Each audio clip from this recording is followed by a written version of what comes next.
do que aconteceu em uma igreja por nome de Zion Church, do Lucas Hayashi. Eu tô citando o nome porque é um caso público que Hum. foi tratado. E a igreja repreendeu Lucas Hayashi por um caso de adultério, frequentando casas de prostíbulo e tudo. Ele A igreja destituiu do cargo pastoral para um tratamento espiritual. Uns dizem que ele foi até excluído da igreja. Na visão do Senhor, quando o cara é exposto no seu pecado, ele perde o cargo de pastor? Ele perde a vocação ministerial? Olha, eu acho que toda e qualquer concepção nossa tem que ser à luz da Bíblia. Sim. Então eu vou te dizer o seguinte: Davi pecou, deixou de ser rei? Não. Não deixou de ser rei. Os filhos de Eli, mesmo profanando o altar, eram respeitados como sacerdotes do altar. Ponto. Agora, o que acontece? Eu não acredito que o homem, quando ele peca, porque a Bíblia vai dizer que os dons de Deus é sem arrependimento. E se você acredita que o pastorado é um dom, é uma vocação, Deus não se arrepende de ter te dado. Mas o que falta são homens de consciência como Davi, de saber que já perdeu a alegria de ser salvo. E o pior, eles não têm o temor que Davi tinha, de que o Espírito do Santo fosse tirado deles. Tem muita gente por aí, negão. O Espírito Santo já te retirou dele há muito tempo. O que ele faz, faz porque aprendeu a fazer. Prática. Faz porque tem a prática do altar. Mas que o Espírito de Deus não está com ele jamais há muito tempo. A Bíblia diz isso sobre Sansão, né? E não sabia Sansão que o Espírito do Senhor não era mais sobre ele. Por quê, cara? Você vai levando uma vida, então eu acredito que esse irmão, e eu vou até te falar uma coisa, você pode acompanhar minhas redes. Eu não sigo nenhum famoso do evangelho. Eu não sigo nenhuma mega igreja famosa, não sigo. Por quê, pastor? Para mim, não se sentir obrigado a fazer o que eles fazem. Eu não sigo ninguém. Eu ouço comentários. Agora, o que faltou, e é assim o fato desse irmão, o que falta? A igreja tem esse poder de ligar e desligar.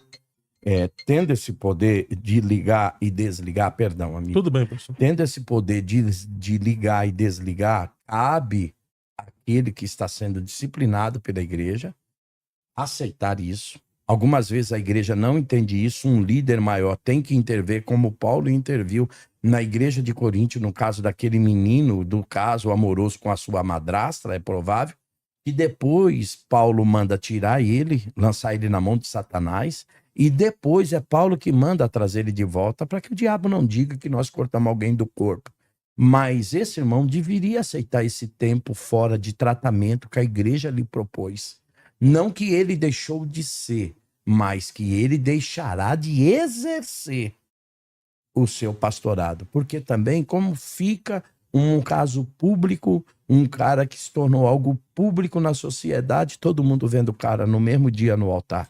Quem mais é dado, mais é cobrado. Não E adianta. tem que ser o exemplo dos fiéis, né? Exatamente. Como é que você, cara, não vai querer, se você cobra de todo mundo, como é que você não quer ser cobrado? Por isso eu sempre digo, é sempre bom você ter uma liderança. Eu tenho um líder e eu presto conta, porque você não é dono de si, você não é senhor de si. Então o grande problema também que eu vejo hoje são alguns pastores, algumas lideranças no Brasil que se tornaram donas de si. Eles não têm a quem prestar conta. Sim. Mas no caso, destituiu do pastorado. Mas existem outros casos que a igreja parece que exclui, expulsa a pessoa. Ou seja, ela não faz mais parte dessa igreja, desse ministério. A igreja tem esse poder de desligar um membro do corpo, Eu de diria, excluir a pessoa a ponto de. Tem uma igreja específica, eu vou citar aqui, a CCB. Se o cara adultera, exclui, é como se fosse que não há mais salvação pro cara. A igreja Tá. tem esse poder, pastor? tá, eu vou te dizer o seguinte, qual é o ponto que a igreja, qual é o ponto biblicamente que a gente vê que cabe uma exclusão? Na minha concepção é quando há uma apostasia. Ponto. Não, mas se é uma apostasia, o próprio indivíduo abandonou a fé, né? Não, mas a gente tem muita apostata dentro da igreja. que já não prega mais o que é evangelho. Paulo diz que eles pregam um evangelho, e esse evangelho é tão ruim que fazia Paulo sofrer. Eles pregam só para me fazer sofrer. Tem esse tipo de gente hoje, que a pregação deles mais causa ao evangelho sofrimento do que qualquer outra coisa. Mas importa que o evangelho seja pregado. Com isso, a apostasia cabe sim à igreja tirar o mesmo. A Bíblia também vai dizer que ao insubordinado, ao inconstante, aquele que não quer ser admoestado, basta você tentar com ele 1 ou 2 vezes. Passou disso, abandona. E alguém não ouviu. Você chamou o irmão no particular, disse Jesus, aconselhou. Ele errou contra ti de novo, você leva 2 testemunhas. Ele não te ouviu. Se ele não te ouviu, o que você faz? Leva à igreja. Se ele não ouvir na igreja, foi Jesus que disse, não é palavra do pastor Calixto. Considera como um publicano e fariseu. E aí eu vou te perguntar, você tem no rol de membro da sua igreja publicano e fariseu? Não dá para ter. Não dá para ter no rol do membro da igreja publicano e fariseu. Esse tipo de gente, quando são admoestados e não querem um arrependimento, eu sou a favor que se coloque para fora. Colocar para fora. Colocar para fora. Então aí o senhor... Agora, veja bem, por exemplo, você falou do caso da CCB.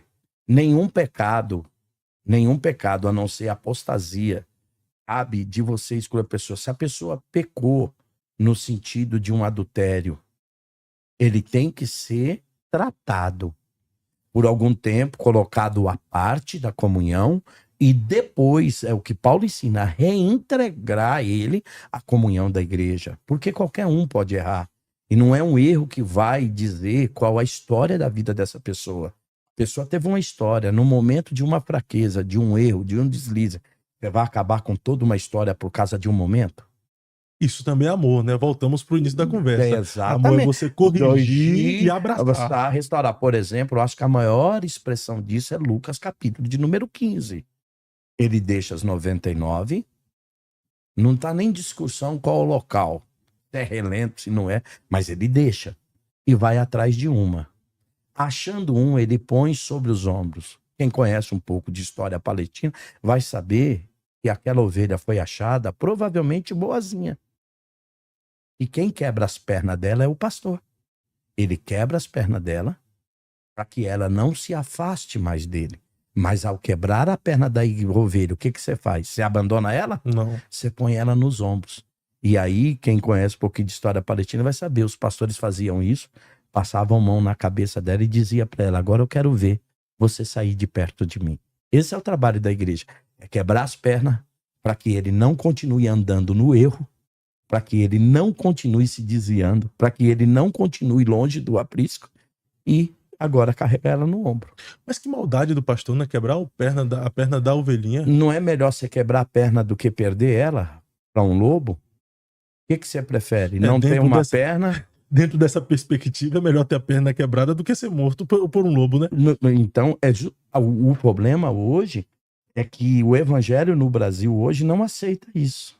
Ela prefere, que acha que amor é o pastor deixar ela andar por onde ela quer, até que ela seja devorada. O problema é que você não entende. E quando um pastor perdia uma ovelha, ele pagava com a vida.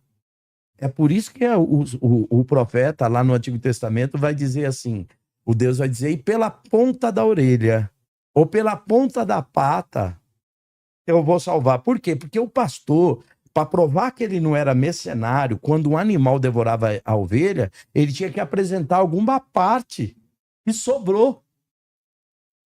Para provar que ele não negociou aquela ovelha. Então, muitas vezes, o problema hoje é que o nosso evangelho não aceita mais esse tipo de pastor.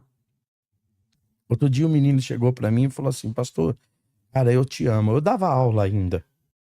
Hoje já não tenho mais condições. Até porque surgiram muitos professores melhor do que eu, então você vai ficando de lado. Mas quando eu dava aula, o meu aluno chegou para mim e falou, cara, o senhor é um tipo de pastor dinossauro. Eu falei, conversa é essa, cara? Ou o senhor foi extinto ou está entrando em extinção? Ninguém mais quer esse tipo de pastor. Pastor que pega no pé. Pastor que cobra porque você não veio na ceia. Pastor que cobra, cara, porque eu não te vejo na oração. pastor que cobra, cara, porque você tem tempo pra tudo, só não tem tempo pras coisas de Deus. Aí depois, eu tô fraco. Lógico que tá, desgraça. Lógico que tá. Porque você tem dois seres, o espiritual e o carnal. Quem vai vencer? É aquele que você mais alimenta. Se você não alimenta o homem espiritual, depois não adianta ficar culpando os outros. Então, mas ninguém quer esse tipo de pastor hoje, porque esse tipo de pastor hoje é tido como o quê? Radical. Radical, controlador, mandão, quer controlar a sua vida, quer mandar a sua vida. É ditador. Autoritário. Autoritário. Quando você impõe, não, aqui é assim. Peraí.